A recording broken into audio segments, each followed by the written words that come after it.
Hello, my name is Alexander Hogan. People call me Sandy. You can too. I was born in 1802 in Montgomery County. My parents were John and Martha Hogan, and they were from Orange, North Carolina. The Hogans came to America in the late 1600s, and some of my cousins even helped Daniel Boone when he settled Kentucky. In 1823,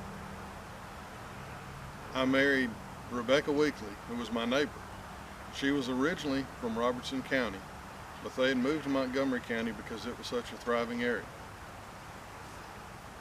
We went to the McAdoo Cumberland Presbyterian Church there, and I was the postmaster in the area. I had begun to think about farming, and I had heard that there was good farmland north of Manskers Station.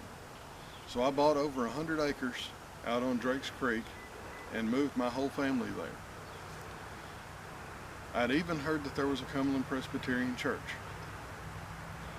In 1829, that church had its first session and they named me an elder.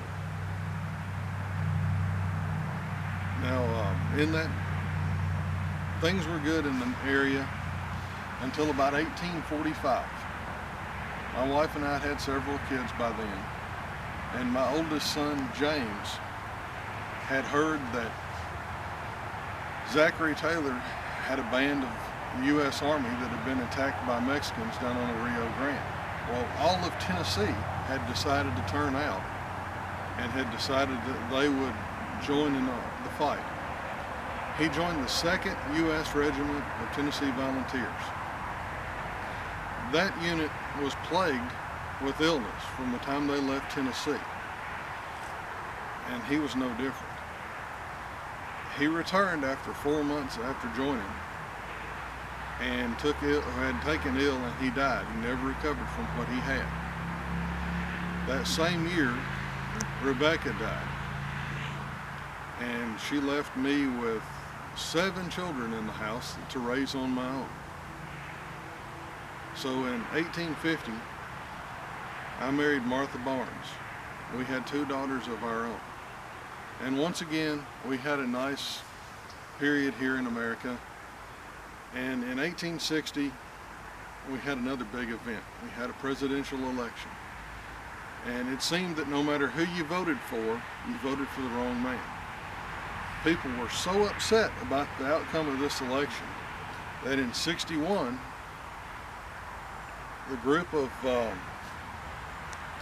South Carolina soldiers fired on Fort Sumter and started the Civil War.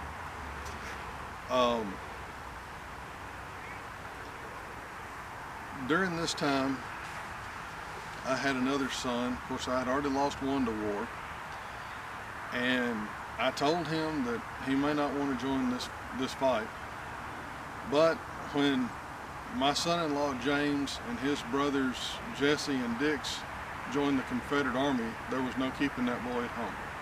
So my namesake Alexander joined the 9th Tennessee Cavalry under John Hunt Morgan. In Sumner County here, things were kind of rough during the war. We had a general that was commanding the occupation forces hereabouts named General Payne, and he lived up to his name. During that conflict, I've heard that he snatched up women off the street who were darning socks as being seditionists and hung them on the square there in Gallatin. The mill down here at the corner worked 24 hours. They worked during the daytime and milled grain for the Union Army, and they worked through the night with sacks hung over the windows and made grain for the Confederate Army. Well, while he was off to war, we got several letters and correspondence back from him telling us things that he had done in places that he had seen. And in 1863, we just stopped. We didn't hear anything from him. Now, I found out later, after the war had ended, that he had been on John Morgan's big raid up to Ohio, and he and most of the rest of the 9th were captured. He was sent to Camp Chase, and then soon after to Camp Douglas in Chicago. Camp Douglas was referred to by the men who lived and also died there as 80 acres of hell. The captured troops there were treated worse than you would treat common livestock.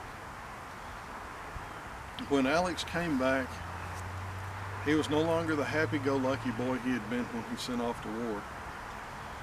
His mind just wasn't right. He was a bitter man, he was depressed, he just didn't like living.